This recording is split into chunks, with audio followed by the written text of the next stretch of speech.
3টি প্রশ্ন। অনেক আগে এক ধনী ব্যবসায়ী ছিল। তার অনেক সম্পদ ছিল, কিন্তু মনে শান্তি ছিল না। একদিন সে এক বুজুর্গ আলেমের কাছে গেল। আমার 3টি প্রশ্ন আছে, ব্যবসায়ী বলল। জীবনের সবচেয়ে গুরুত্বপূর্ণ সময় কোনটি, সবচেয়ে গুরুত্বপূর্ণ মানুষ কে, এবং সবচেয়ে গুরুত্বপূর্ণ কাজ কি? আলেম মৃদু হাসলেন। এসো, আমাকে বাগান করতে সাহায্য করো, তারপর উত্তর দেব। তারা বাগানে কাজ করছিল। এমন সময় এক ভিক্ষুক এলো। সে খুবই দুর্বল ছিল। আলেম সাথে সাথে কাজ থামিয়ে তাকে খাবার ও পানি দিলেন, তার যত্ন নিলেন। ব্যবসায়ী অধৈর্য হয়ে বলল, আমার প্রশ্নের উত্তর কবে দেবেন? আলেম বললেন, আমি তো দিয়েই দিলাম।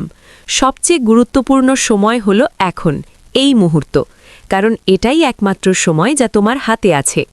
সবচেয়ে গুরুত্বপূর্ণ মানুষ হলো যে এই মুহূর্তে তোমার সামনে আছে, সেই ভিক্ষুক বা তোমার পরিবার বা যে কেউ।